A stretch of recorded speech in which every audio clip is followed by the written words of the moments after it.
आज गुरुवार है। आज के दिन श्री हरि यानी भगवान विष्णु की पूजा की जाती है। विष्णु जी से संबंधित कई पौराणिक कथाएं प्रचलित है। इन्हीं में से एक कथा आज हम आपके लिए लाए हैं।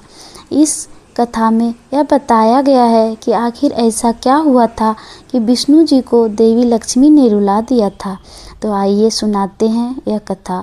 पौराणिक कथाओं के अनुसार श्री हरि एक बार धरती भ्रमण के लिए जा रहे थे। तब देवी लक्ष्मी ने उन्हें कहा कि वो भी उनके साथ चलना चाहती है। तब विष्णु जी ने कहा वो उनके साथ एक शर्त पर ही चल सकती है। लक्ष्मी जी ने शर्त पूछी तो विष्णु जी ने कहा कि धरती पर चाहे कोई भी स्थिति क्यों ना आए, उन्हें उत्तर दिशा की तरफ नहीं देखना है। लक्ष्मी जी ने शर्त मानी और श्री हरि के साथ चल दी। जब दोनों धरती का भ्रमण कर रहे थे तब देवी की नज़र उत्तर दिशा की तरफ पड़ी। वहाँ इतनी ज़्यादा हरियाली थी कि वो खुद को रोक ना पाई और बगीचे की तरफ चल दी। वहाँ से उन्होंने एक फूल तोड़ा और विष्णु जी के पास आ गई। विष्णु जी ने लक्ष्मी जी को देखते ही रो पड़े। तब माँ लक्ष्मी को विष्णु जी की शर्त याद आ गई।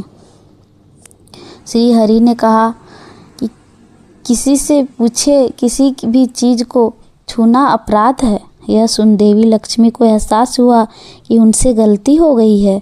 उन्होंने माफ़ी मांगी, लेकिन श्री हरि ने कहा कि इसकी माफ़ी तो बगीचे का माली ही दे सकता है। विष्णु जी ने कहा कि लक्ष्मी जी को माली के घर दासी बनकर रहना होगा।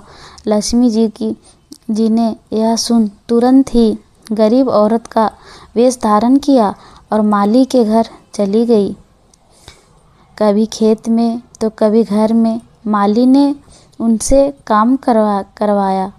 लेकिन जब माली को पता चला कि कोई और नहीं बल्कि माँ लक्ष्मी है तो वो रो पड़ा। उसने कहा कि जो भी उसने किया उसके लिए उसे माफ़ कर दे। तब लक्ष्मी जी ने मुस्कुराते हुए कहा, जो भी हुआ वो नियति थी, इसमें किसी का कोई दोष नहीं है।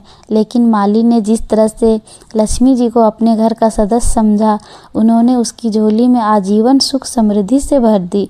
उन्होंने कहा अब जीवन में उसके परिवार को किसी भी तरह का दुख नहीं भोगना होगा। इसके बाद वह विष्णु लोक चली गई। नियति में जो लिखा हुआ रहता है उसे मनुष्य को भोगना ही पड़ता है। अपने कर्मों की सज़ा मनुष्य को ज़रूर मिलता है। तो कैसी लगी ये कहानी कमेंट में ज़रूर बताइएगा। मिलते हैं फिर नेक्स्ट कहानी के साथ, नई कहानी के साथ। तब तक के लिए